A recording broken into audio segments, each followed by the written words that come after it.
I only spoke Creole. So I didn't hear English. And even stuff I watched in television was Creole. No English, none of that. In Creole, like we're sitting here, I can say Mapshita la avo. And then in English is I'm sitting here with you. So I didn't really start seeing struggle till I came to America. So in Haiti, it's like I had everything I wanted and then some. Mm-hmm. Then in here, it's like, because I know my grandma, she raised me practically. And she's like, when I did get the opportunity to come to America, she told me that you go into the land of the free. And a man can do this, can do that. A woman can do this and do that. But if there's no peace, then it's just going to collapse. So I just feel like me saying that, because like I'm a very independent woman. So, and that's where... What does that mean? I guess it's because I've been taking care of me. Even when I had men, or like no one ever been a provider or anything in my house. 40. So it's like, and I started teaching at 19. I was the newbie everywhere I went. And I remember a lady telling me, they can either make you or break you. Mm-hmm. And I took that and I just ran with it. Once I understood what that meant, it's just, teaching just become flowing. It became easier. And then when I got switched into the elementary, from elementary to elementary, it was just like certain grade levels. It's like, this is a challenge. Do it. Go out there, chase for your dreams, get everything you want to get, follow your goals, don't give up, keep going, chase it. Whatever you have to do, just like a baby have to crawl, you guys can do it. I can do it. You can do it. About the love, let's talk about communication. Let's talk about the love, let's talk about communication. Oh yeah, talk about the love, let's talk about communication.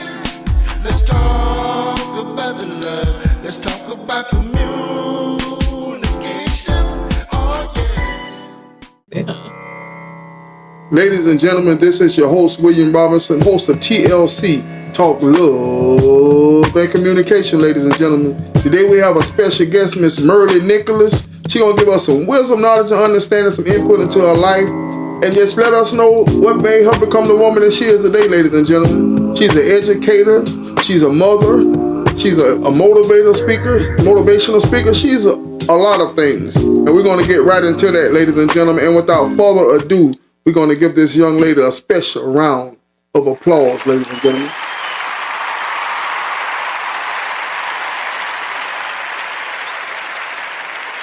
Okay, Miss Nicolas, how you doing today, ma'am? I'm good, and you? All right. How your ride over was? It was great. It was great. But good. Short and great. Mm-hmm. What about that traffic? That traffic when No, I was already in town, so it wasn't that bad. Okay. So tell my audience a little bit about you, ma'am. I'm Merle Nicolas. I am an educator. I've been teaching for over 15 years. I'm a mother of 3 wonderful children, 2 boys and a girl. She's 1. I'm from Haiti. I've been here for over 20 years. It's so much to tell about myself. Okay, so coming to the United States. So when you came from Haiti, you was already a teenager, correct? No, I was actually 10. You was 10. I was 10. Yes. So what was the main difference? From that when you first got here, what was the difference to you? That I didn't realize the difference until I got a certain age, because in Haiti, it's my grandma. They had me coped up.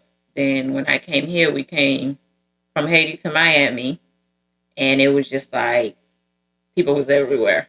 So it's like being in Haiti, being in a room, and then here having access to so much stuff. It was just like, oh my God! But I wasn't immune to that. I was just so stuck in the inside. And then when I started going to school, it was just like, it's so many people in this world. But then I didn't speak English, so it just was like, I'm still immune until I end up learning so much stuff. but it was so different. And what made it? What broke the ice for you? What broke the ice was when people started speaking, and I'm just like, I don't understand what they're saying, and I didn't realize there was other language other than what I knew.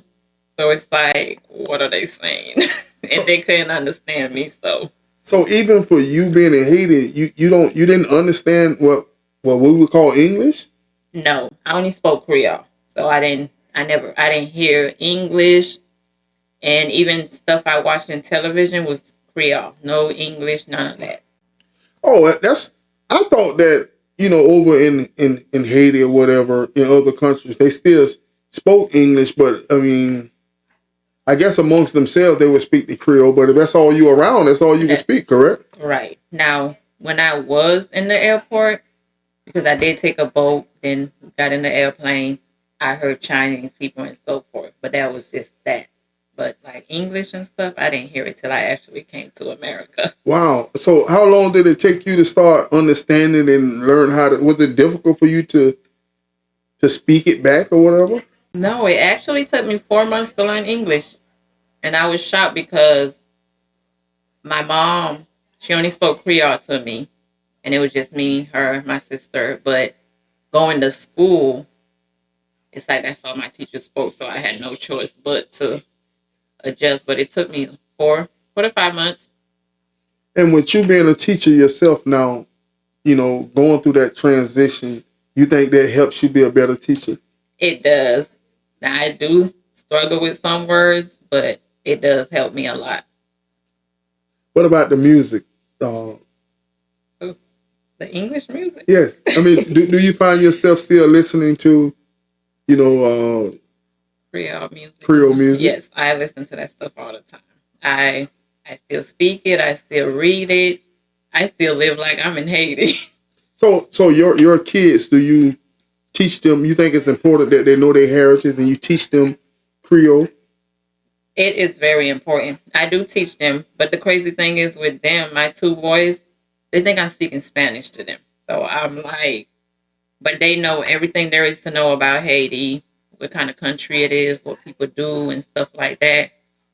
But for some reason, they can't adjust to the language, no matter how much I speak from birth up until now. And then when they did get the understanding of what it was, they think I'm speaking Spanish.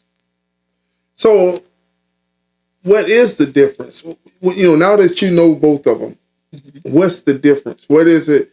What was the hardest part? What was the easiest part? How were you able to make the transition so smooth? I really have no idea, but like in Creole, like we're sitting here, I can say "Mapshita la avo," and then in English is "I'm sitting here with you." So I can't slow it down and say it again in Haiti. In Creole. In Creole. So "Mapshita la avo" is "I'm sitting here with you." So it's like I can't tell you what the difference would be. In to Americans, so to speak. And let's say American date, I date you. Of course, I don't know you from Haiti. And when you get upset, your instincts will be to speak to me in Creole. You know what I'm saying? I'm like, hey, what's going on? Where'd that come from? Sometimes, it's the speed of it. I think it's the speed that confuses us. Even with Spanish, they say so many words for one word in English. Mm-hmm. You know what I mean? That is another thing, too, because I do realize that, like, you guys can have a long sentence, or even in Creole, we can have, what can I say as an example? Okay, we're gonna play a game. I'm gonna say something in English. You say it in Creole. Okay. I'm going to the store. Store. What do you want for dinner? I guess that's the last word. Well, some of the words are similar, and it's the same thing with Spanish too, but not all of them. Mm-hmm. But see, English is longer. Creole is a shorter version of it. Because like you say, I'm going to the store. Ours is 3 words. I'm going to the store. We only have 3 words. I'm going store. I'm going to the store. You know what I'm saying? It's kind of like when you look at like I guess Indians, Indians, they are Indians, and when Indians and Spanish people speak English, they'll say it backwards, like store I'm going, or whatever, but they get it straight to the point. Yeah. You know what I'm saying? Ain't no need for these extra words. You know what I'm saying? Right. I'm going right. You're right. Yes. And that's amazing. It's just amazing. Just a couple 100 miles away, life could be so different. It can. I mean, life for real, could be so different. How is it like in Haiti? Like growing up, how was it like? It was. How can I say this? Because I didn't really start seeing struggle till I came to America. So in Haiti, it's like I had everything I wanted and then some. Mm-hmm. Then in here, it's like, because I know my grandma, she raised me practically, and she's like, when I did get the opportunity to come to America, she told me that you go into the land of the free, and you just have to do great. And in Haiti, my uncle, aunties, and them, they did everything for me. So it's like when I came here, it was the total opposite. It's like I had to do this, I had to do that, and I'm just like, okay, a lot of people say Haiti is this, Haiti is that, but we don't do half the stuff. We don't pay bills. We don't have street lights. We don't have none of that stuff. So it's real different. What you mean you don't pay bills? We don't. There's none like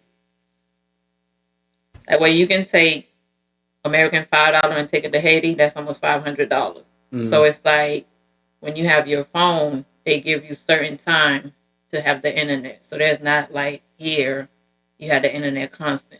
So in Haiti, it's a specific time that you have it and you can use of it. So it's not like we're paying for internet to get our phone and stuff cut on and stuff like that. Okay, question. Like you say $5 in America, it's $500 in Haiti. But what you guys' money is called what? Good. Say it again? Good. I don't know how to say it in English. Guna? Good. Good. Mm-hmm. Okay. So $5 in American currency is 500 guna. Okay.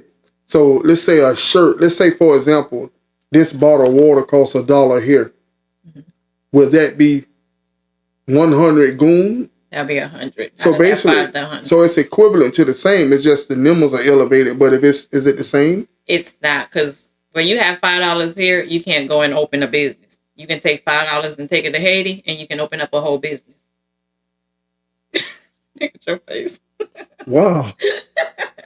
I might be going to Haiti. Haiti, here I come. So you guys will see it as $1. We would see it as 100 out of 500.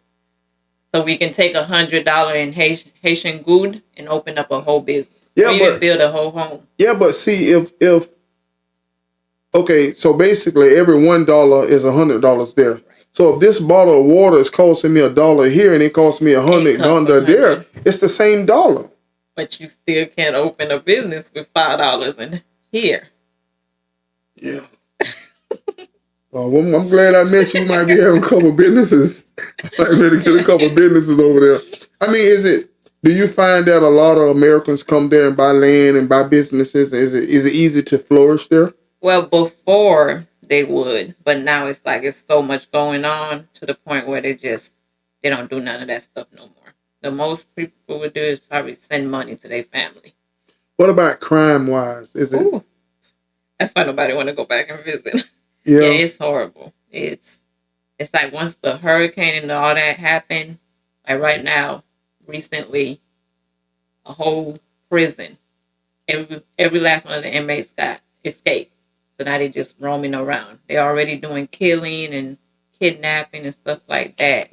But it's like the crime is. But I know everywhere's like that. But Haiti is just. So policing is different, you know. Mm-hmm. There's no respect for the police. The police don't have anything in control. No, not at all. So how is that like that for a young lady growing up? Well, I think that's why my grandma and them had me sheltered. Because even though like my mom was in America, and I was there. So say if anybody would have known that I had a mom in America, they probably would have tried to kidnap me or something. Force them to send money. So yeah, they sheltered me. You think she would have sent the $5? Yeah. Somebody better would have.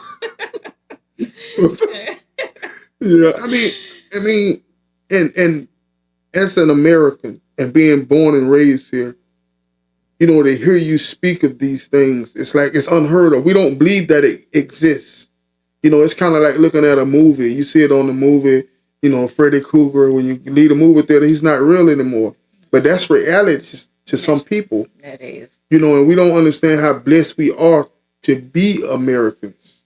You know what I mean? But at the same time, you say, hey, I ain't no struggle till I got here. I didn't. I did not. No. Would you say you were spoiled? I was very spoiled in Haiti. Yeah, very. You keep saying in Haiti, so you ain't spoiled over here? No, I have to work and everything.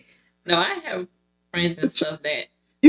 You was only 10. It was, of course you was spoiled. They did everything for you. You was 10 years old.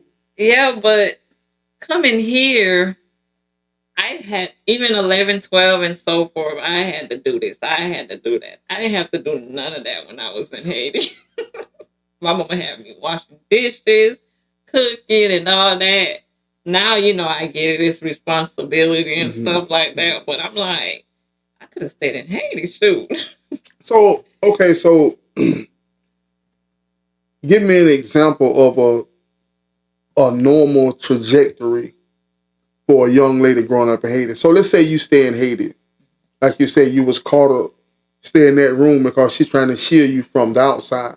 But it has to come to a point to where you got to look out that door, you got to walk to that store, you got to go and live. Well, what's the trajectory and what's the odds of being successful? What does success look like in Haiti? Well, I don't know, because our houses was built different. So even if I wanted to look outside, it wasn't like it was covered. So, you know, the brick that you used to use home and the 2 holes that you can see out, I can see outside like that. But I still went to school. It's just my auntie or somebody walked me. So I guess that was the closest I did have to anything. Hey, you know, when you think about America, you know, it's great. It's all I know. It's all we know. Boy, they got this system here, boy. It's all about that dollar, ain't it? I mean, just think you pay $2,000 mortgage for shelter. You know, we look at someone in Haiti that we would call a shack, you know, something that's not, well, I would never live in there. I mean, first of all, they're not used to the air conditioning, so that's their environment. So it doesn't affect them to not be in air conditioning. All you basically, you think about your home, you work for 8 hours. Take an hour to get to work. You know, by the time you get to work, prepare an hour to get home. Okay, that's 10 hours. They tell you to sleep for 8 hours. That's 18 hours. You only got 6 hours left. You cook, you take care of your kids, tend to your kids. You know what I'm saying? Go to a soccer game or whatever. I mean, it's the same thing. It's the same thing living in this big house and going to live in this shack. You understand what I'm saying? It's shelter. It's privacy. That's all it is. I mean, but it's amazing. So you say you don't pay any bills. So that means like, so when you build a house, it's yours? It's yours. Yep. It is yours to keep. Now, however, the lights and stuff, like I say, there's certain time that it does come on and so forth, so you don't even have to worry about stuff like that. So also, so the lights just... Yeah, like we have there's the city of Ocala. We have like a light place, but they give you a certain amount of time. Like where we have lights all day, every day, unless we pay our bills. Ours is just, we have it for an hour or two. So you got an hour or two to get done, whatever it is that you need to get done. And then after that, it just cuts off. But it's structured. I mean, you know that, you know, everything going on, you got to do it here. It's structured, you know. Wow, it's just amazing. Just a couple 100 miles away. Life is so different. It is. You know, tell me 3 things about Haiti I may not know. Now we do have the most beautiful beaches. So we just like America, we do have low class, middle class, and high class. So we do have the most beautiful beaches. We have the low class, the middle class, and the high class. You say three, that was two. And everything is, how can I say this? Everything is just, so like when you go to the grocery store and get your chicken, they selling it out in the open. And it's not, it's the real chicken, like the actual chicken. Yeah. Actually, you talking about I mean, it's just like when I talk to my grandmother, you know, she like, oh, you know, mama would go out there and wring the chicken neck, and then that night they eat the chicken. You know what I'm saying? You go out there, mama said, go out there and wring that chicken neck. You go out there and catch the chicken, wring his neck, and y'all eat it. Yep. You know what I'm saying? To me, you know, just to know that that's the chicken that was, even though that's what it is, that's somebody's chicken. You know, and over there you growing the chicken the right way, rather than over here, the chicken is hatched 1 week, 2 weeks later it's in the store full grown. You know, they shoot it up with steroids and everything. Yeah. Wow, that's okay. So the high class in Haiti would be what in America? What in America? Just how America, you got pay bills and stuff like that. I haven't been there because of all the crime and stuff like that. But you do have to pay bills. The money wise is still the same. It's not as much as of a struggle, but you're doing basically everything that you would be doing like now in America. Right. And then you say the high class. I'm sorry. That was the middle class. The high class is like you living your best life. You ain't got no worries. No worries whatsoever.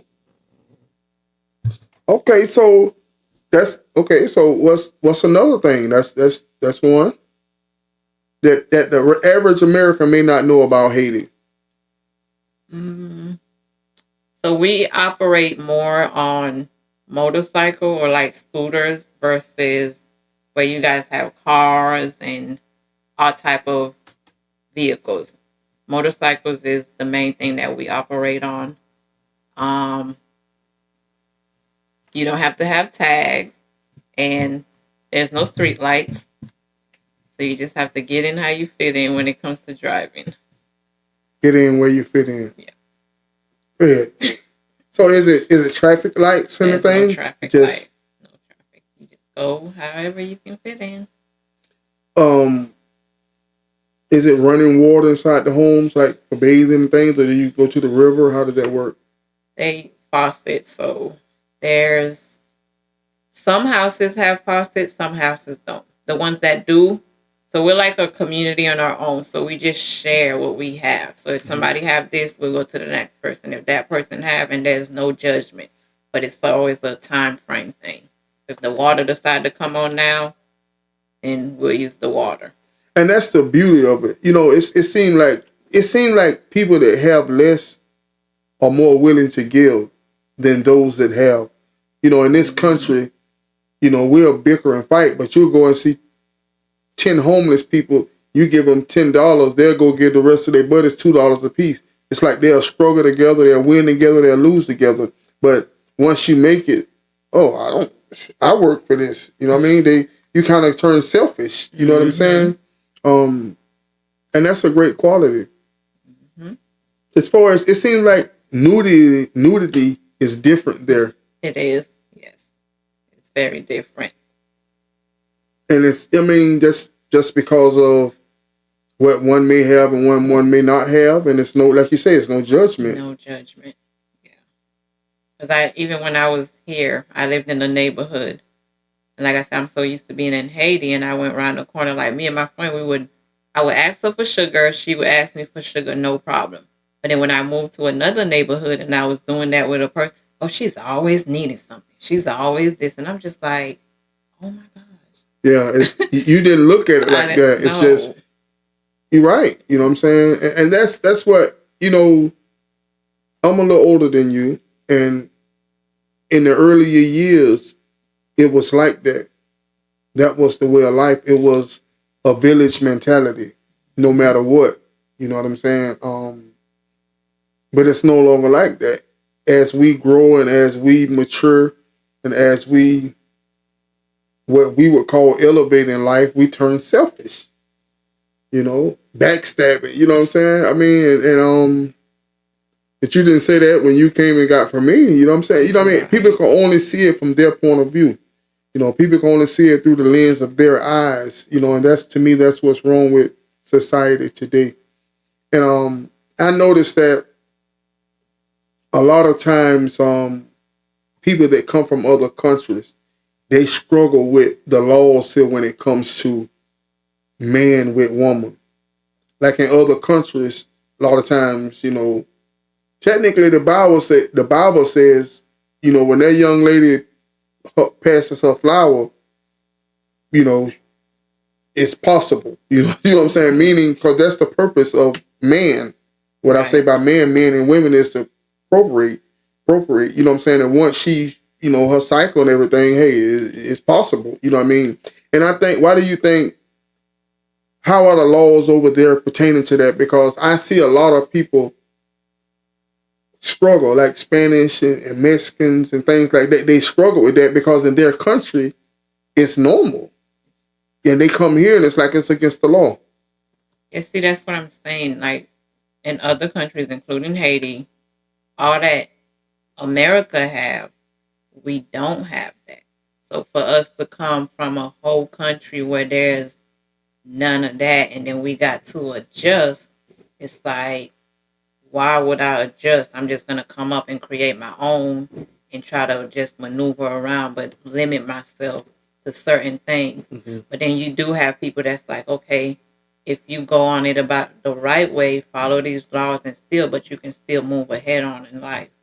Because like me, I came here young, so I grew into the laws and stuff like that. But I'm like, Haiti did not have all these stuff like driver's license and all that stuff and all that. But now it's like being a teacher and so forth.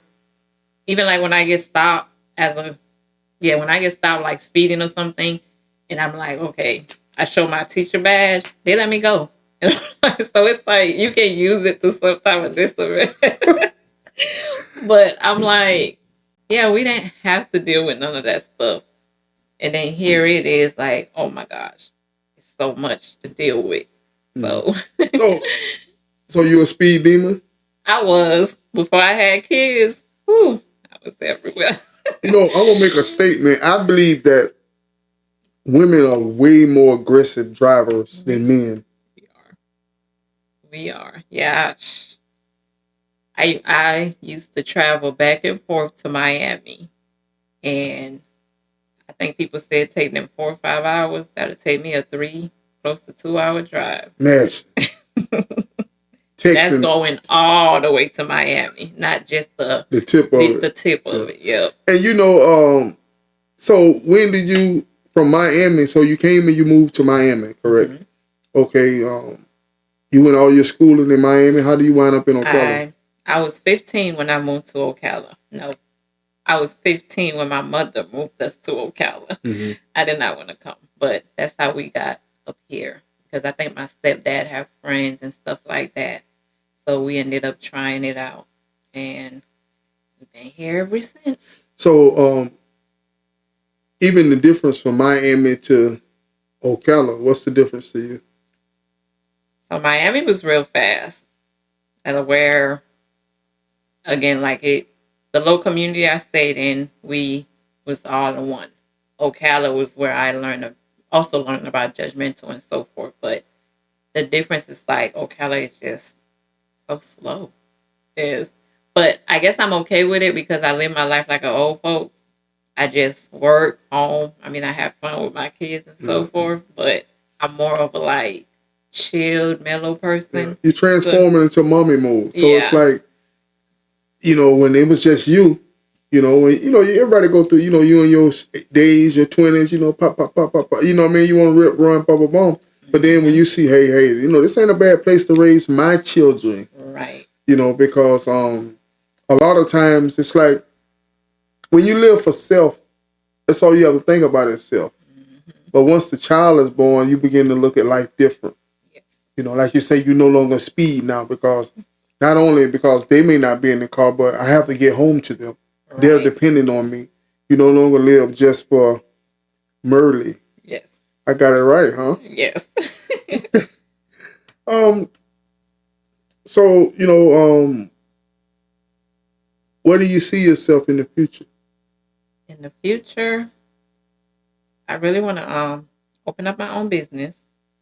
We said I was a educator, so it's always been my goal to open up my own business. I did do Head Start for about 14 years, and now I'm in the teaching field, actually teaching. But my ultimate goal is to open up my own business and get another home built. Another home built? Yes. Okay, so you don't build one home, you're a homeowner? I am. Okay, yes. Was that a great accomplishment to you? That was the hardest, but the best blessing ever. Other than my kids, but that homeowner was, I don't know, it's a different feeling.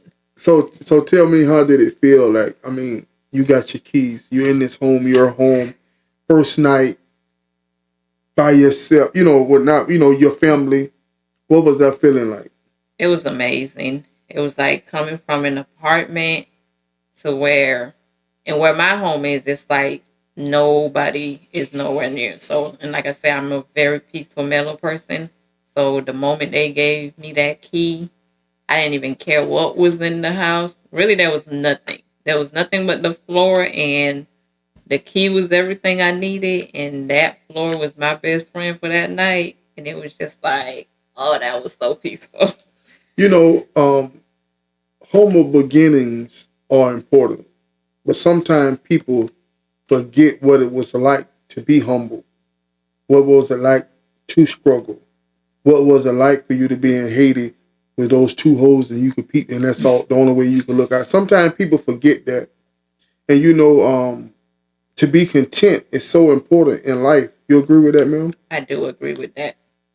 I don't peek out no two holes no more now, but big one, I have a whole big one. Big one, though. Okay. All right. But I'll never forget that's where we started. You often speak of your peace. You say, I'm a peaceful person, peace of mind. What does peace looks like for you, ma'am? Everything. I don't even know where to begin. But I don't know. It's like being so positive to where there's nothing negative that can be in your surrounding. Like, I can be in a room full of people and they just arguing and yelling, but I be in my own low zone because I'm just that at peace. And that's why I say even my home now, like my home is nothing but peace. Like I can't go to the grocery store and sit and prop my legs up and have peace. I can be do that at home. But peace is just everything. It's good that you have found peace. What does, time is changing. What does the perfect man look like to Merlin? That is What quality? Give me 3 qualities he must possess to make you say yes. Peace. He got to be peaceful. No negativity. And a provider. It's funny because I'm gonna let you slide on that one because no negativity is peace. Do you believe that? See, a lot of men, that's all the men want. The elements to make a man happy is peace. If a man could coexist with a woman or his wife and she gives him peace, he's the happiest man in the world. You know what I'm saying? The peace of mind, the peace to you know, in today's world, they got this big conversation going on about, well, why should a man marry? What does a man get if I'm your boyfriend or I'm your husband? What do I gain by marrying you? You understand what I'm saying? Mm-hmm. What does that man gain? Because if it fall apart, only he stands to lose. You know? And that's so important. You know, you ask him, you know, what makes one man chooses this woman over the other woman? Why he married this woman and won't marry that woman? And a lot of time, it's the peace that person gives him. You know, I was interviewing a young lady. If I'm gonna make a statement and tell me what you think. Outside of the bedroom, a man marrying a woman is like having another daughter. True. Oh, you agree with that? Yeah. Because the responsibility is the same. It's the same. Provide and protect. Mm-hmm. When you think about it, when your father give you away in marriage, he's giving you to this man. So that means all his responsibilities now fall on this man. Right. And dad's job is to protect his little girl. And the same respect and reverence that you show dad, you're supposed to now show your husband. And vice versa now. When a woman have a husband, you know, it's like her having a son. Because she take care of his needs, his desires. A lot of time before he needs them. Before he said, she pays enough attention to him to when she know that, okay, when he come home, he like this, he like that. And you do it before he have to say it. That's the peace. That's what keeps him coming home. You know what I mean? Because things get common in life. You know, the bedroom is going to get common. I mean, not saying that it's not good. It's great. But 5 years, 6 years down the road, it's the same one. I mean, so it takes more than the bedroom. You know what I mean? It takes the peace. You know, I always used to say, you know, you give a man his 2 pieces, everything fine. You know what I mean? So what you think it takes to have a successful relationship? I can't even say nothing because mine haven't been successful, but okay, when you make that statement, as you sit here today, did you have a part in that? Yeah, it takes 2. Yeah. But it's like you say, a man can do this, can do that. A woman can do this and do that. But if there's no peace, then it's just gonna collapse. So I just feel like me saying that, because like I'm a very independent woman. So and that's where I don't want to say lack of judgment, but that's all I've been from the age I was 19 up until now. That's all I've been taking care of myself. Even when I got in a relationship, it was just me. So everyone I come encounter with is just, they do the bare minimum. So it's like, I don't know, this generation is just, you know, women mature faster than men. So, you know, so you're 30 years old. I kind of add a little bit, you know, and a 30-year-old woman most likely is going to be more mature than a 30-year-old man. You get what I'm saying?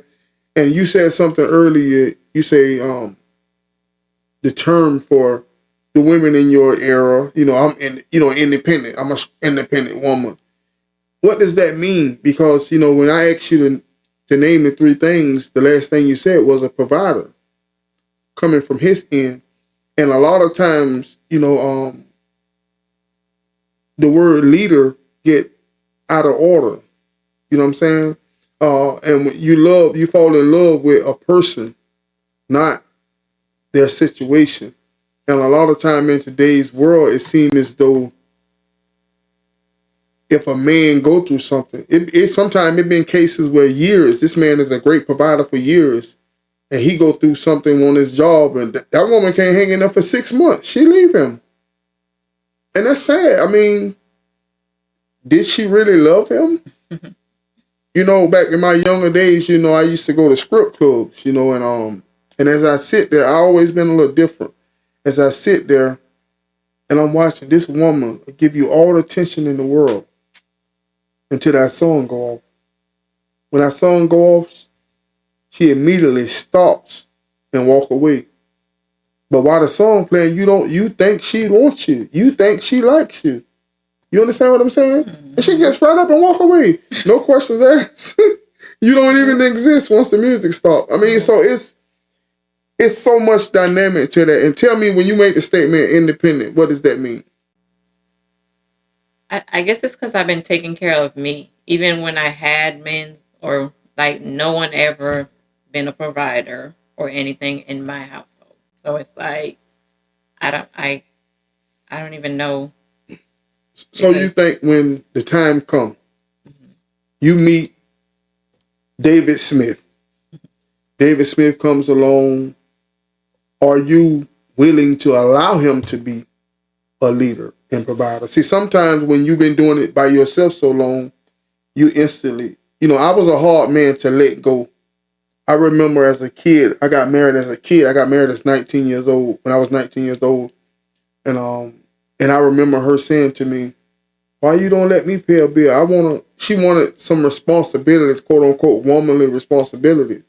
But in my mind, the only way I know them lights ain't going off is I go down there and pay them. You understand what I'm saying? That's how I feel. The only way I know that rent getting paid is if I go down there and pay it. It was, you know what I mean? So, but I had to allow that, give her that.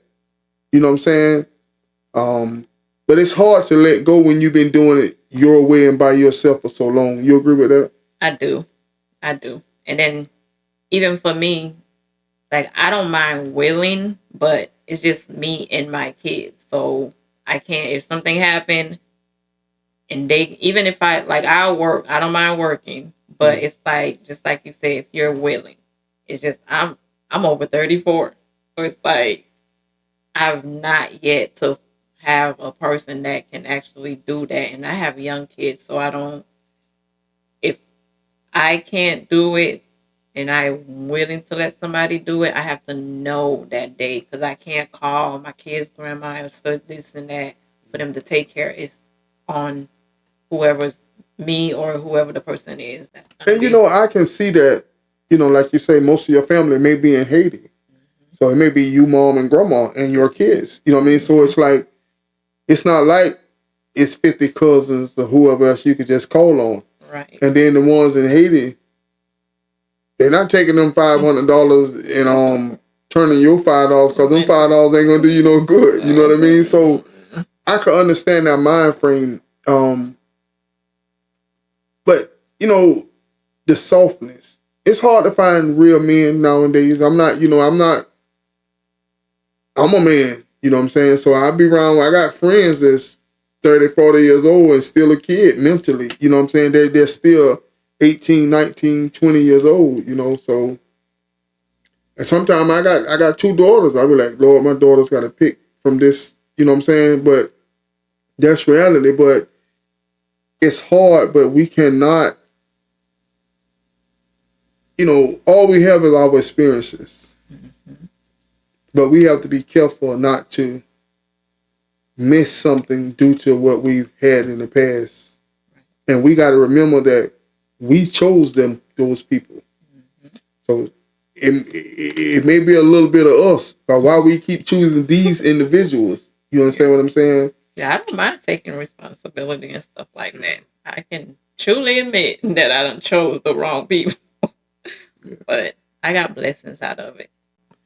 Yeah, I mean, it's you live and you learn, So we're gonna talk about, this teaching. What are some of the things? So you've been teaching for a total of how many years? 17. 17 years. 17. That's pretty much, you've been teaching right out the gate. Yes. You know what I mean? So that's 19. Yeah.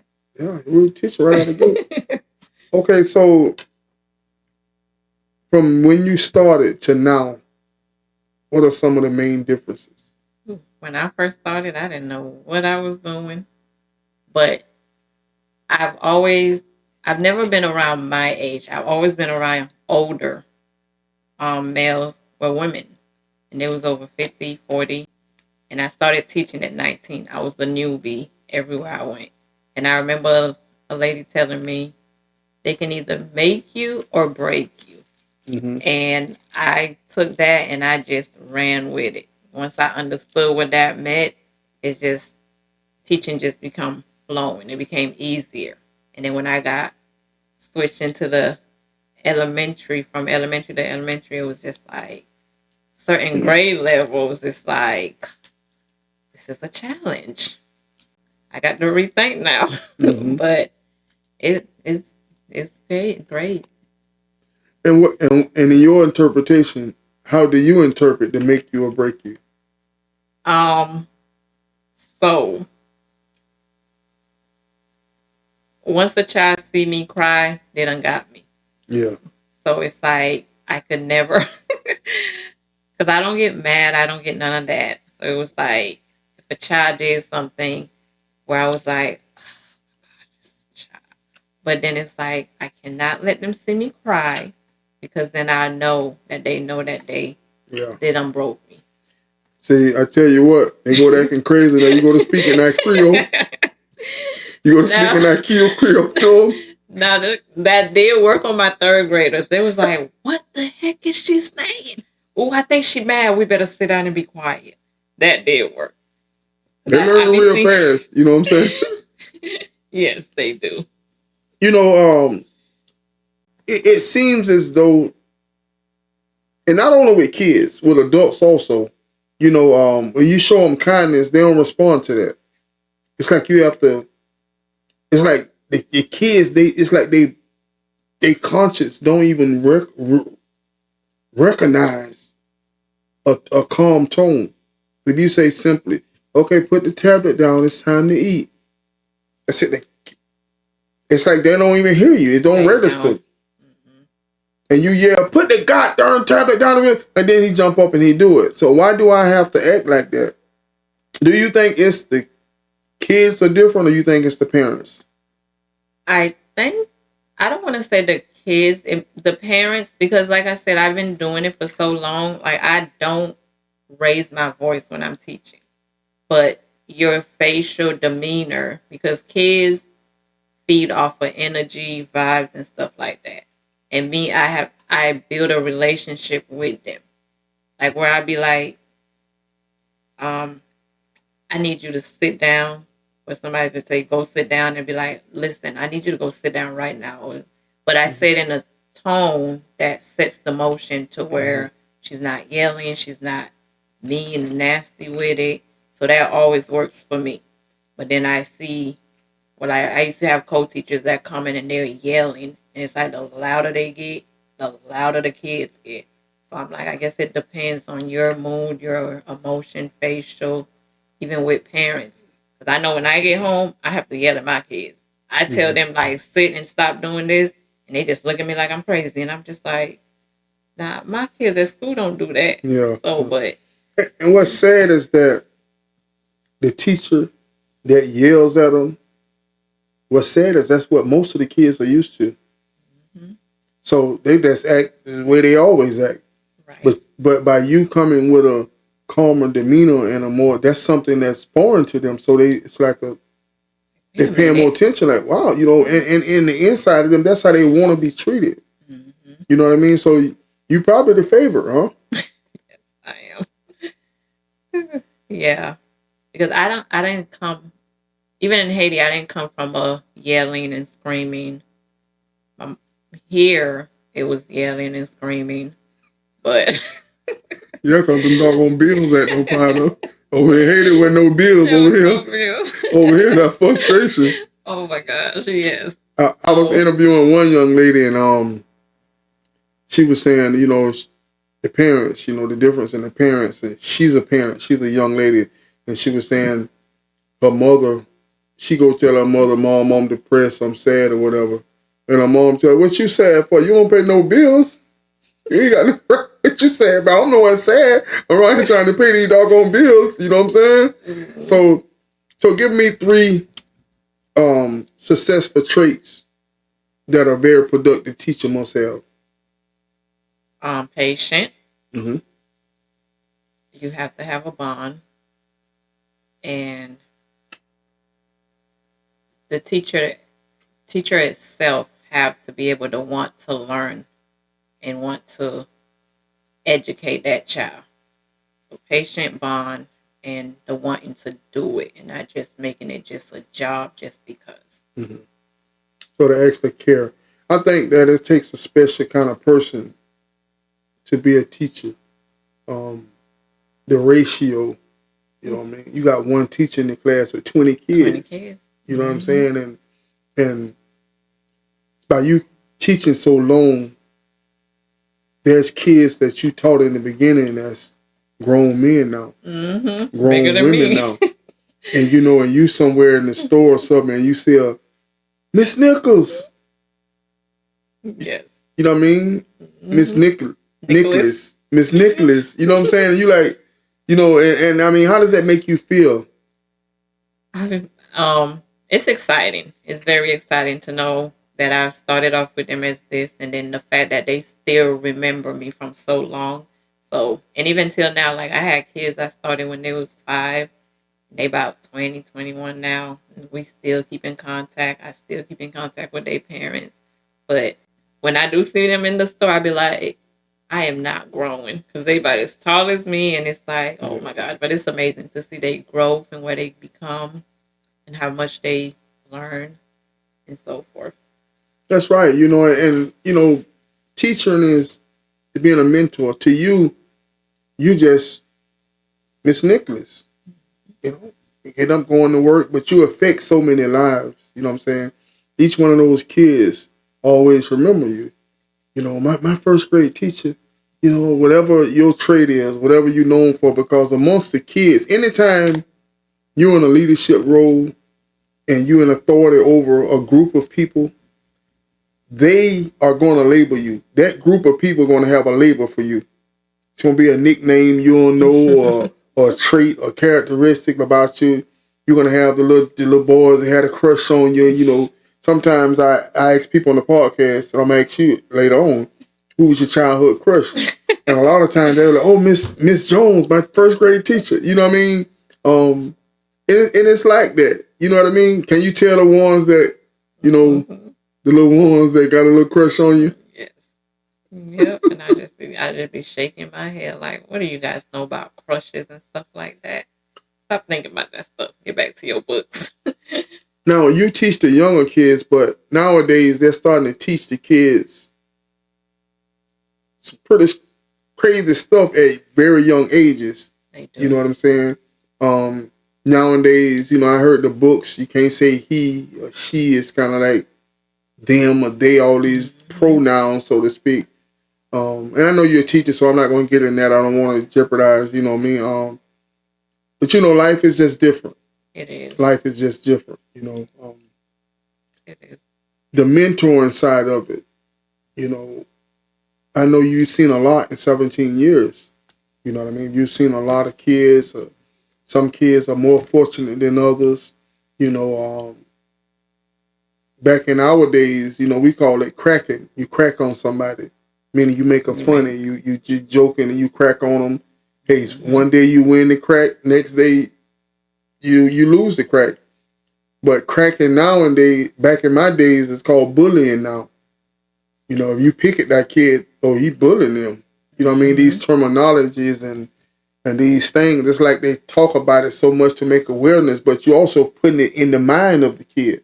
Right. Because when they're so young, they're only robots. They only know what they see. They only repeat what they hear. Yes. It's like me. I had to learn, what was it they were saying? Oh, I cooked him. So in my mind, cooking food. But they talk about, I cooked him. But it was, they was talking about, I'm like, what the world? Yeah, I got a daughter, and she said, she said something to me and called herself one up in me or whatever. She like, yeah, Dad, I ate you down. I'm like, what? You know what I'm saying? These saying, but the one that out of all the sayings they got nowadays, when they say, you played in my face, and all I can think about is a fly. You know how a fly be flying, and you just instead of trying to get it out your face, you know, them and these sayings, man, they yes, so many. You think teaching keeps you young, keeps you vibrant, keeps you culturally, you know, boots on the ground? It does. It does. Working with kids in general. Like, I just turned 35, and the moment I hit 35, like, I already felt I had the energy because I have a 5-year-old and he got all the energy in the world, so I'm going to keep up with him. But, like, the moment I had turned 25, I felt like I was 12 again. So it's like, yes, it does. You know, kids keep you in the loop. They just keep you going, and you have younger kids, so you got a couple more years of the ripping and the running. And you know, what's the difference in raising sons and daughters? Ooh, so my oldest is 10. I'm still learning my daughter because she just turned 1, and I have a lot to learn because I have 2 boys and it was so much easier.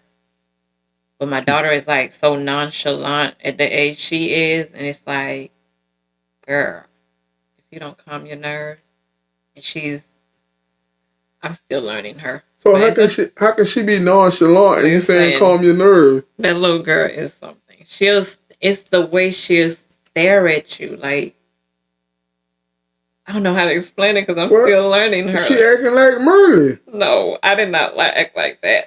I was scared to look at my parents a certain way. You say you peaceful. She peaceful.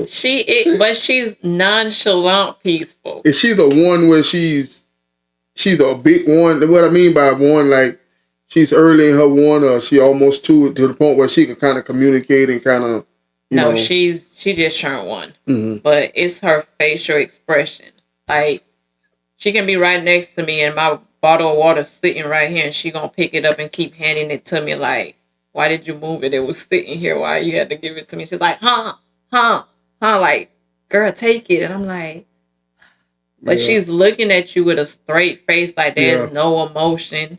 And then when the boys toss her around back and forth, she's just laughing. So it's like, my boys was not like that. They was ongoing and so forth, but it's like, she's like that one. Like, they told me girls are something. Girls are different. I got 2. Girls are different. They outlook. But by you being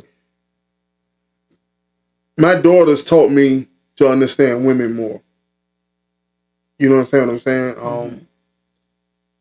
A man and a woman can look at the same picture and you see different. You know what I mean? Your perception is different. And that's just the way it is. You know, God just made us different.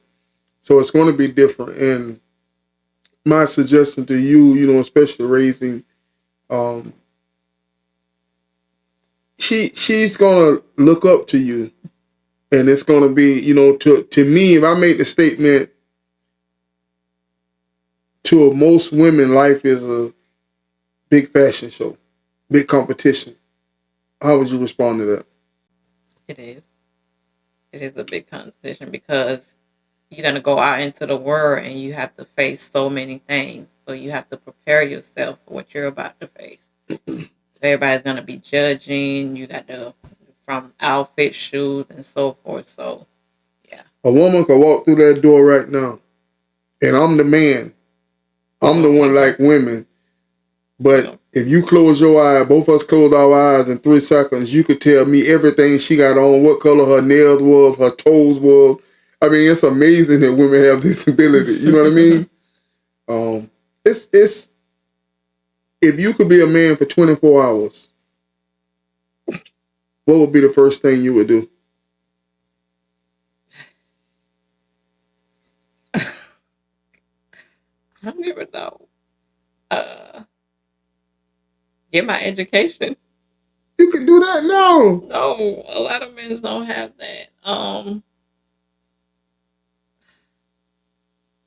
This question, if it's something that a man do that a woman can't do, if you could be a man for 24 hours, what would be the first thing you would do? Oh, you know what? Not be able to carry a child.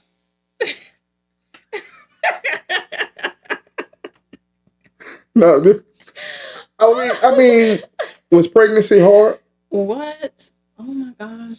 You did it 3 times. Yes. Did it get but easier? See, my 2 boys was a little bit easy, but it was my daughter that took me out. I believe you got beef with that baby already. You already got beef with that baby. But she came out so mellow, like I wouldn't even think it's the same. Like she put me out of work for a whole year. Wow. Yeah, I threw up with my boys, but I was able to eat and so forth. But my daughter did it for me. It was like, yeah. So if I could be a dude and I don't have to deal with the pregnancy and stuff like that, I would. You know, it's just the way God made it. Like, you know what I mean? Like we didn't have, you don't have a choice. Okay, when it comes to children, do you believe that mother and father, okay, we both lay down. We both do what it takes to make a child.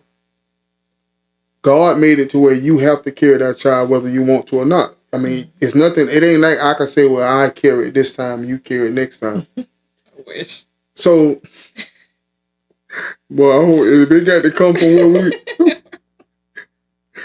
I hope we can have a cesarean because they got to come out of, I mean, like, do you think that the mother have more birth rights to the child than the father?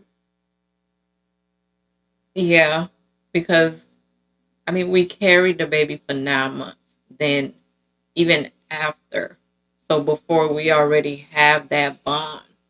So it's like, hey, that's my child. I got more say so than you do. So, but what's sad is most people think like that. It shouldn't be like that because even though I'm carrying the child, we both conceived together.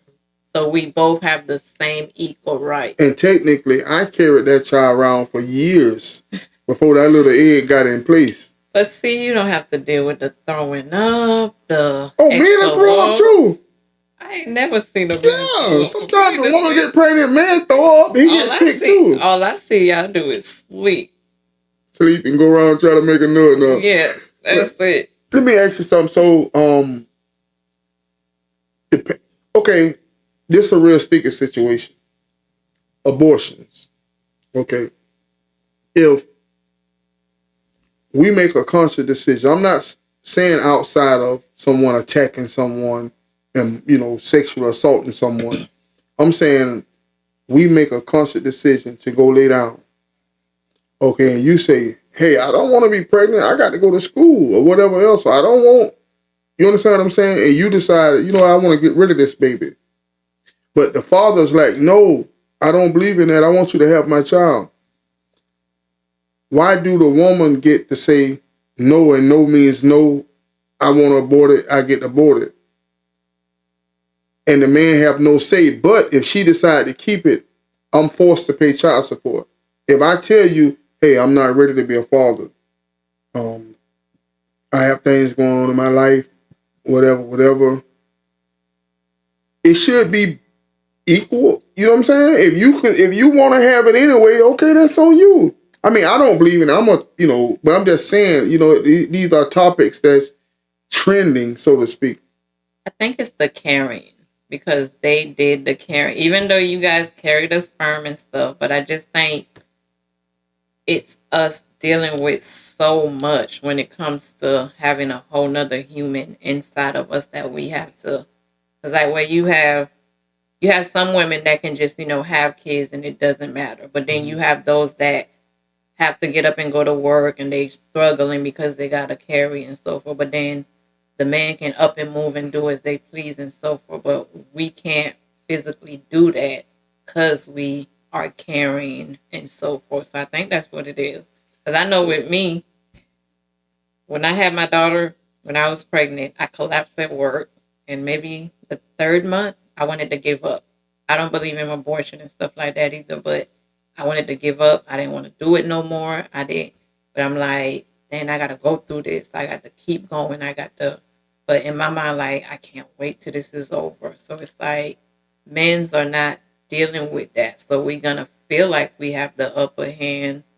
Like every pregnancy is different. So what about the accountability? What about the judge will tell a man in court, well, you should have thought about that every time you have sex, it's a possibility that you can get her pregnant. Correct? True. So to me, it boils down to accountability. You know, I understand, you know, we as a society in the United States, you know, we're going to cater to the woman. You know what I mean? Which is rightfully so. You know, God say the women are the weaker vessel. But the accountability, you knew this just like I knew. When I felt that rushing up the back of my leg and shooting out, I knew the consequences. And just as you sat there and grabbed me and hold me and allowed it and absorbed it, you knew the consequences. So you having a child is just a part of your consequences. You understand what I'm saying? Yes. Bitterness could be part of it. But then even if they knew, like you said, the judge would do this and so forth. Like some females may not put the person on child support or not let them deal with that. But it might be just bitterness. You know, some people are bitter to just like, okay, I done had the child, even though you told me that you didn't want to deal, you didn't want to do this, then I'm going to go and put you on child support just for the heck of it. And that's what bitterness plays in, where you have some females that don't do none of that. Right, right. Who loves more, men or women? I used to think women do, but I've seen that men love more. And reading so much, it shows that men loves more. And, you know, elaborate on that. Okay, growing up, I always, you know, we're the emotional ones and so forth. We cater and do this, but where it's like we can up and leave, but a man will keep coming back, and because they love way harder than we do, but we're just like whatever. Because, you know, a man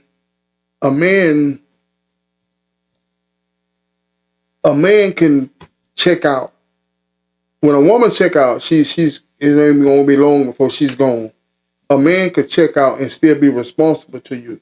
He still take care of his responsibilities. Men are more loyal in that way. You understand what I'm saying? Because they look at it as that's still my responsibility. They may just want, quote unquote, you to change, or they wish you would change, or whatever the problem, the reason why he feel like, you know, it's not working or whatever. Like, I don't believe in a weak man. I think that's one of the worst things on the face of the earth, a weak man, a man that allow a woman to dominate him. You understand what I'm saying? You have to be who God made you to be. That's just what I believe. I believe that you should love and honor and respect that woman as God commanded us to do. But I don't think, do you believe that a woman could love a man she can't respect? There's no, it's always going to be negativity. Any little thing he do is going to be something. So now if she can, power to her, but I don't believe that. Because he can just leave this little thing right here and she's like, oh. So there's no love in that. So no, I don't believe that. If you could master one skill, what would it be?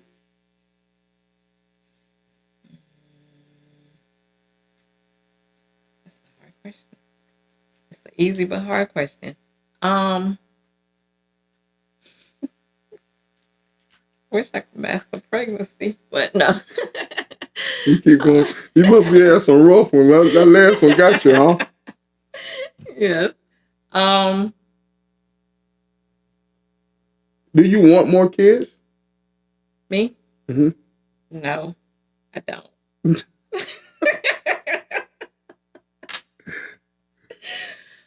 But if I do, it's a blessing. If you can have dinner with any three people in the world, who would it be? My grandma, Usher, and my kids. Okay. If you could change one thing about the world, what would it be? The bitterness. That's one thing. The bitterness. What's one of the main lessons you've learned the hard way? Ooh. Certain responsibilities. I had to learn that. Well, I'm a giving person, and not everybody's like that. So it took a long time for me to not stop giving, but distance myself from not being the one that always get hurt at the end versus the opposite way around. What's some of the best advice you've ever received before in life? Keep going, keep growing, never stop, never give up. You can make it. You got this. You're phenomenal. Keep on. Oh, you're phenomenal? I am. You believe that? Yes, of course. Okay. So if money wasn't an issue, what would you be doing? Where would you be at right now? A business owner. Where at? What would you be doing? Here, Ocala. Believe it or not, I don't like Ocala, but I like Ocala. Yeah. What kind of business would you have? A daycare. Daycare. Mm-hmm. So you like kids? You like the what is it about the kids, the younger kids, you enjoy mentoring about them?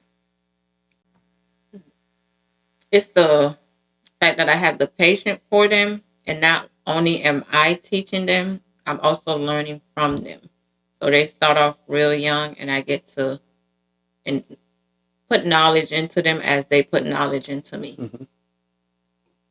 What are some of the most important challenges you've ever accomplished?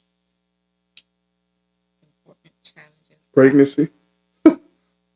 Yeah. You know, to say that again. Yes. Huh? Yes. Goodness gracious. You know, if you could switch lives with one person for 24 hours, who would it be? My 5-year-old. Your 5-year-old? Yes. Why? Because the energy that this little boy have and the stuff he can do as a 5-year-old, from flipping and cartwheels, and he's so talented. So yeah, I know I was talented as a child, but not as I'm trying to figure out like where he get that from.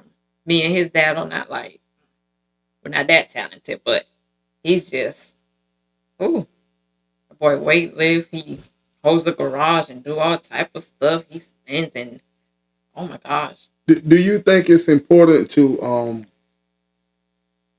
like, you know, when you over here in the United States, do you find yourself gravitating toward Haitian men? No. Why you look like that when you say it? Oh my gosh. I've actually never dated a Haitian man. No? No.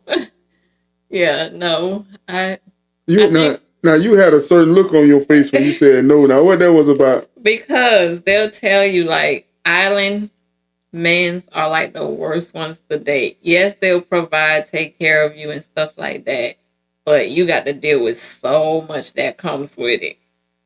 But then again, that might be most people, but no. I done became immune to certain type of men, and it's like, that's all I know for now. Okay. If you had to create your very own law, and everyone had to follow it, what would that law be? No bills to pay.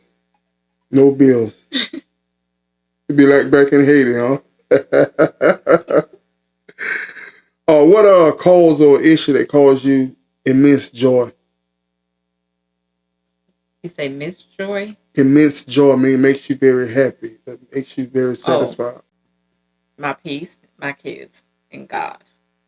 I said that wrong. God, my kids, and peace. Who has been most impactful throughout your lifetime? It has been so many, but it's all the ladies I've worked with, and actually the community. As I say, I work with people 40 and older. They've been installing in me, guiding me, from teachers, up until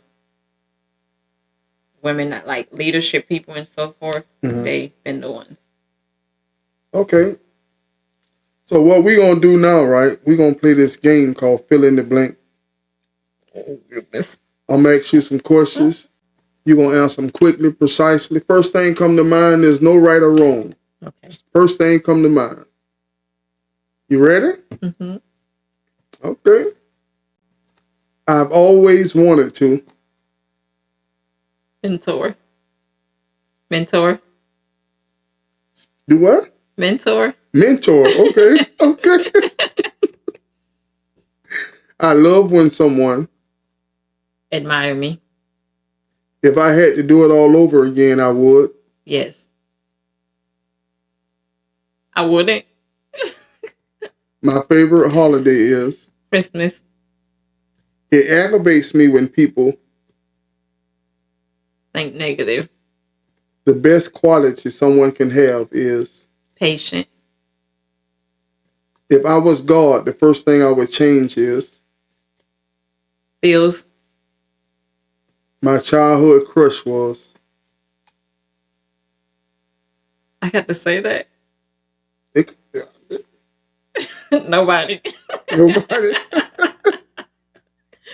You could have said Usher. Oh, yeah, Usher. If I had to travel anywhere in the world, it would be Japan.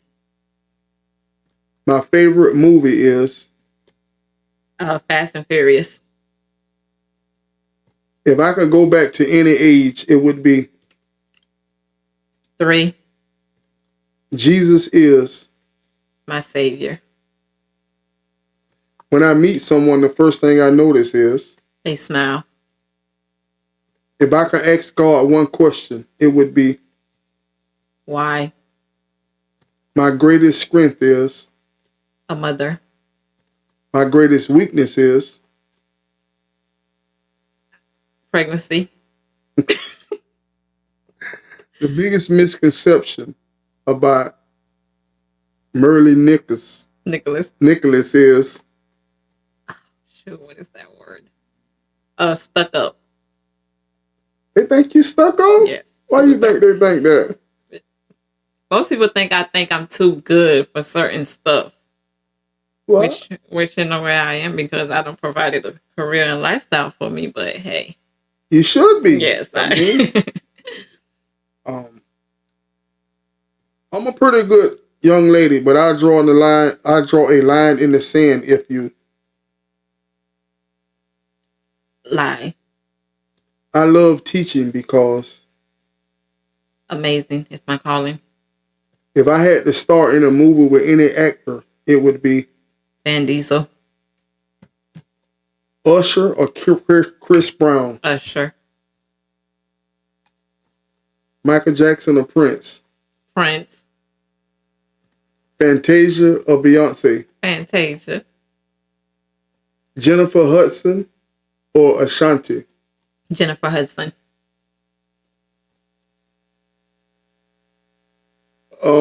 Pink Panther, Bugs Bunny. Buzz Bunny. Elmer Fudd or Daffy Duck. Daffy Duck. SpongeBob or Blue's Clues. SpongeBob. Okay, this part of the episode is called AMA, where you, Miss Merle Nicholas, get to ask me, William Robinson, anything. Okay. What made you start doing this? Broadcasting. I done 18 years in prison. I had spinal surgery. You see the way I walk a little bit. Sometimes I'm a little unstable. My balance ain't quite there. And make a long story short, when I was rehabbing, I went to prison in 2003. I was released in November of 2021. So about a year before I came home, I had my surgery. So I was rehabbing. My whole last year I spent in rehab in like the hospital part of prison. And as I fast, prayed, meditated, I would hear podcasts. It's the word podcast. So I don't know what this word means. Well, I never heard this word in my life. So as I get up, I would ask people, hey man, what is a podcast? You know what I'm saying? And they would try to explain it to me. You know what I mean? But I didn't comprehend it. Make a long story short, God told me to podcast. You know what I mean? So why? I don't know. You know what I'm saying? But maybe it was to meet Merle Nicholas. You know what I mean? So I'm just being obedient to God. Do you like it?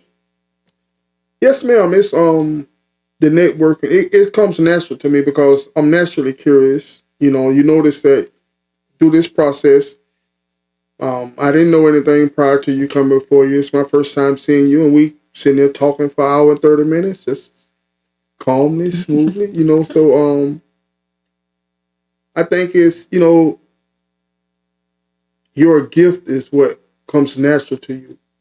Your gift is what you can do easily that other people can't do. That's your gift, not what you want to do. You know what I mean? And this comes natural to me because, you know, the first thing I can ever remember my mom asking me was, son, if you want to know, you ask. Mm-hmm. So I'm going to ask. If I want to know something, I'm asking. Mm-hmm. You know, so I do enjoy doing it, man. Any more questions? Other than podcasting, if you can choose anything else to do in the world, what would it be?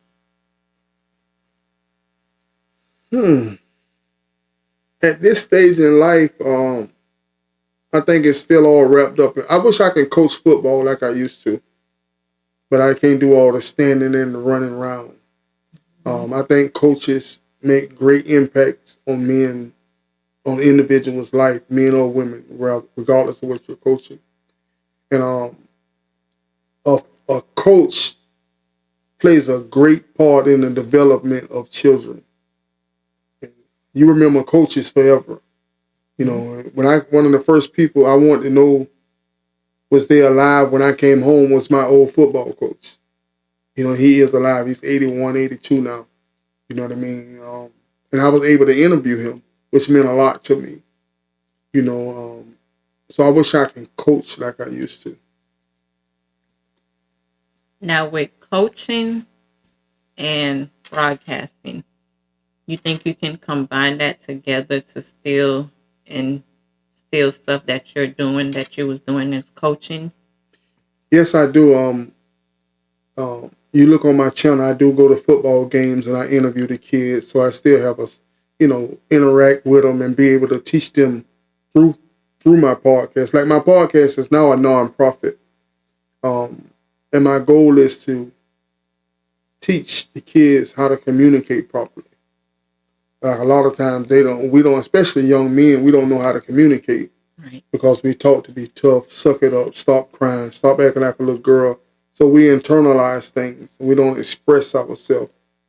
And I think that's something that we can all improve on, even as adults. Because, you know, if I know you got an attitude, before I walk in the house, I'd rather cut the yard, fix the mailbox, you know, do everything in the world rather than come in the house and listen to you express yourself, you know? What's your favorite color? Probably green. What's your favorite scent? I don't know. You know, it's funny because I was just mentioning to someone the questions that I ask you guys. I don't know if I can answer them because I don't think like that. That makes sense to you? It's like I don't think like that. But I mean, hey, something got to come to your mind. Go ahead. I want to do this. Go ahead.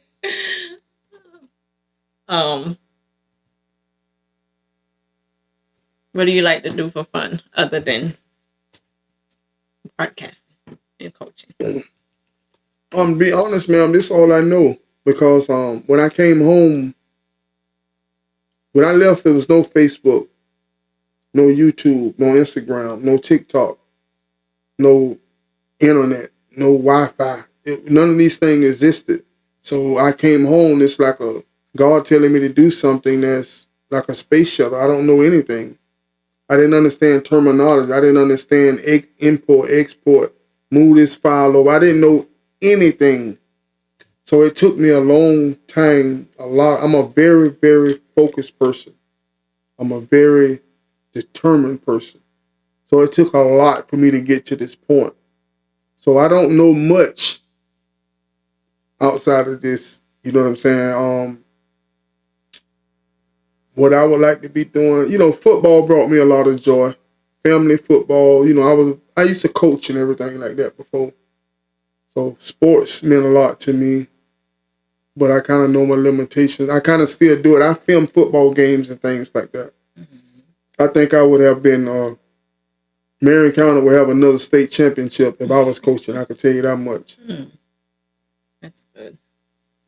If you can go back to change anything in life, what would it be? I would know God earlier. I would have a relationship with God earlier. I don't think I went to prison because of my situation. I think I went to prison to be the man that I am today. And I'm the man I am today not because I went to prison. I'm the man I am today because I know God. I have a relationship with the Lord. And that's what I wish I would have gotten earlier. And I wouldn't have had to go through that journey, that long 40 years through the desert. Do you have a relationship with God now? Yes, I do.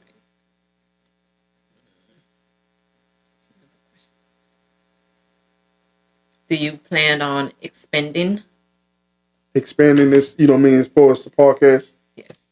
Yes, ma'am. Like I say, I made this a non-profit. Sometimes our community a little slow with, donating and things of that nature. But I do what I do. What I've learned in life, ma'am, is that if God give Merle something to do, or assignment or a calling, that's not William's assignment or calling. Right. So I can't expect for you to care about it as much as I do. And with me, I do what I can do.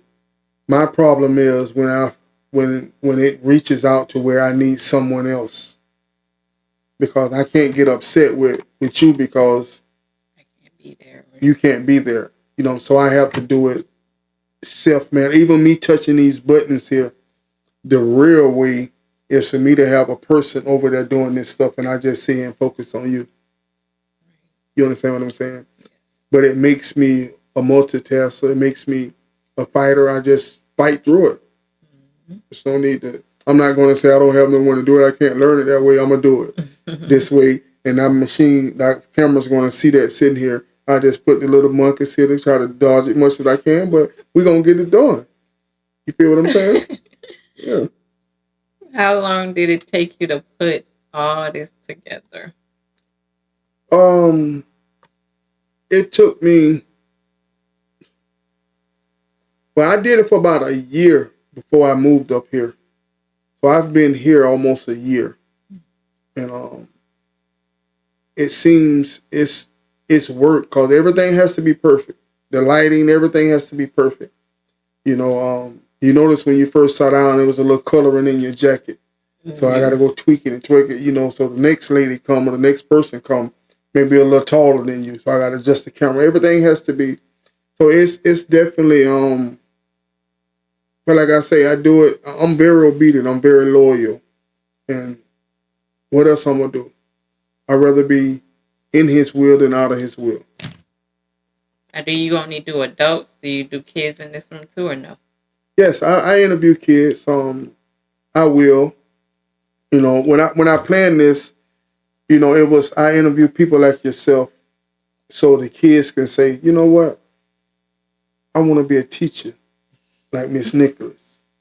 You know what I'm saying? I want to be, it may be another little girl that's from Haiti that's family still struggling and she could say, well, you know what? I could change it around like Miss Nicholas did. You understand what I'm saying? Or maybe she can maybe they'll get it because them kids will get in my inbox. You know what I'm saying? How can I get in contact with Miss Nicholas? You know what I'm saying? Then I call you and say, hey, da-da-da-da-da. And next thing you know, you change this little girl's life forever. That's what I try to do. Do you feel you have impacted so many lives? I believe I do. Sometimes I never get discouraged because I'm a fighter. I know why I'm doing this. I'm not doing this because I decided one day I want to be a podcaster. You know what I mean? I'm 50 years old. I could be doing a million things, but I'm just doing what God said do. And I believe that, I remember my dad, I was telling my dad about this, and he was telling me, well, why are you doing it? I'm like, well, to help people. He was like, you ain't doing it to make money? I'm like, no, sir. He was like, well, you gonna do it, you do it to me. You don't do nothing without making money. And see, I'm doing it because God told me to do it. I wouldn't be doing this if he didn't tell me to do it. Where did I get the word podcast from? You know what I mean? But it's I don't say I get discouraged, but sometimes the thought will come like, do people even appreciate this? You know? Because sometimes I interview people like yourself. One time I interviewed a guy that's he worked for a very, very, very prominent insurance company. And he holds a high position. So he was giving us, as in our people, knowledge that you're not going to get from anyone else, because certain information, certain people keep to themselves. You know, it's for them and theirs. You know, you don't have this information. You know what I mean? So he was giving us this information. And my audience, he may have 200 views. That's it. But I could go and interview the kid who threw 2 touchdowns and he got 5,000 views. You know, it's like, do they get it? You understand what I'm saying? But 2 touchdowns. Yeah. 2 touchdowns. The 2 touchdowns over this man trying to give you information to change your life, to give you generational wealth, to make you understand when you go to get insurance and life insurance. And our kids are the one getting killed and murdered out here in the streets. So you need to be prepared. Now all of a sudden you got to do a fish fry. You got to do this. You got to do that. When this man is giving you the game, something that's rare for us to be able to obtain this kind of knowledge. So it's kind of frustrating, but I have a very mature audience. I got loyal audience, and it's like having a congregation. You know, you rather have 50 people that love the Lord than 5,000 people that don't, and 50 people that like the hated relationship rather than 5,000 people that's the American relationship, that's talking behind each other back, backbiting each other, smiling in each other's face, rather than, here, you got the bread, I got the meat, let's eat. Right. You know what I mean? What's your favorite? Did I say what's your favorite candy? What's your favorite candy? I'm a Reese's Pieces and Reese's Cup man. You get that Reese's Cup, put it in the refrigerator for a little bit, let it get cold. You got yourself some. My oldest like it like that. Yes, ma'am. You put that Reese's Cup in the refrigerator for a little while, it's on. What's your favorite restaurant? I'm a real simple, basic man. I don't like the old funny stuff. I like home cooked food. You know what I mean? I like food that when I do eat at a restaurant, it got to be home type food, if that makes sense. Real basic, man. I love me some Popeyes and red beans and rice, but I understand what you're saying. Like, I don't eat steak. I don't care for steak. So most of the high-end restaurants, steak restaurants, that doesn't turn me on. It's hard for me to swallow it. Too much chewing. You don't know how to do it. Yeah, but I ain't eating that red stuff. You know what I'm saying? If I'm gonna eat it, it's gonna be done. I want everything well done. I'm a texture man. I don't eat nothing white. You know, mayonnaise, blue cheese, ranch, all out, oatmeal. You know, like the texture. I'm bad on texture. I was real. I'm a sport. I'm a like what I like guy. I am what I am. You know what I'm saying? I'm kind of strong minded. So you ain't gonna tell me how well oatmeal good it is to me. I ain't eating that oatmeal. You eat it. You know what I'm saying? It tastes good. It is good for you. I wish I could eat it. I wish I did eat oatmeal. I don't like it either. You know. What else can I ask? I think What made you get these 3 monkeys? These monkeys, let me put my dog them on in there. Now these monkeys here, my grandmother have 3 of them in her sitting area. And I used to see them, you know what I mean? And I said, Grandma, where you get them monkeys from, Grandma? I used to aggravate about them. I said, Grandma, you ever leave here? I want them monkeys there. And she had these 3 in the other part of the house, but they was kind of ducked off. She said, I got some bigger ones back here. I said, Grandma, I can have them monkeys, With smaller ones than this? The other ones are smaller than these. These are the bigger ones. And they so important. What I wanted to do was, my goal is to have episodes. What I call episodes, like each night I would come live and I would talk about things. And I would basically I'm going to ask you, Miss Nicholas, which one of these is more important and why? This is see no evil, hear no evil, speak no evil. I think all 3 is important, but I want to say the one that speaks no evil is important. And why is that? I say this because, yes, you can hear stuff, but you don't have to speak on it. So if your mouth is covered with speak no evil, you're not putting out bad energy.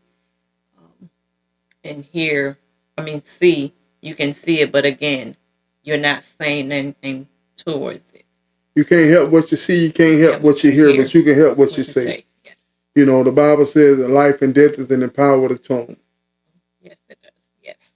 So we're going to continue to speak blessings upon ourselves, and we're going to, and it's so important to be careful when you say, I am.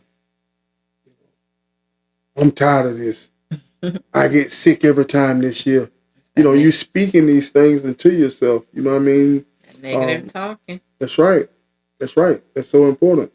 So I got one more question. You got any more questions, Mel? I think that's it. So I got one more for you. We met about 2 hours ago. What made you decide to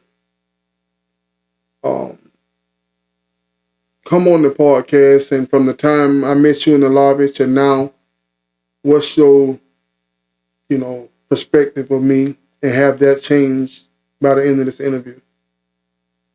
I seen one of your videos or one of your broadcasting, and it just interests me to want to try it. I'm always open up for new things, doing stuff. And like I say, I want to be able to be part of a big community and help out. And then coming here to the actual appointment, meeting you, it was a welcome. Like you said, we didn't know each other, but talking and getting to know and doing this is like, I got to know somebody that I didn't even know anything about for 2 hours. And like, I could tell you your favorite color, your little candy, how you this and stuff. But yes. So that means if I see you again, you're going to have me a Reese's cup? Yeah, I got you. Okay. How you going to keep it cold? How it's going to be cold? I don't know, but they got a mini iPad ice pack. Yeah, they got the mini ice pack. Okay, I tell you what, ma'am. This is last part of the episode. It's called Final Thoughts. You're going to look into this camera directly over my shoulder, and you're going to give the world your final thoughts, ma'am. On anything? Anything. Your final thoughts. What's the message you want to get out to the world?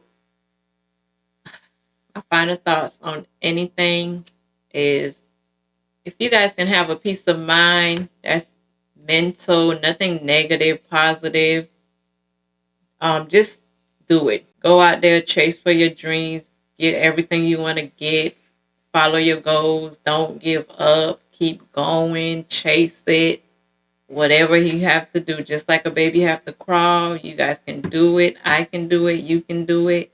This was a great experience, and I hope to come to more, but chase after your dreams. That's right, ladies and gentlemen. That was the final thoughts for Merle Nicholas. And with that being said, ladies and gentlemen, I am your host, William Robinson, TLC Talk Love and Communication, ladies and gentlemen. Once again, we want to thank Ms. Nicholas for joining us. It's been a very special episode of Educator. You know, a young lady that has a heart for the community, a heart for the kids, and we want to thank her. Take a very special person to do the job and the work that she do, ladies and gentlemen. Remember, we only got one life to live. It's a whole lot easier with love and communication. You can donate to this channel with Cash App. Anybody love you with a U, PayPal, Robertson74William at gmail.com, Zelle 352-209-3306. And remember, nobody told they love you today. William Robinson loves you.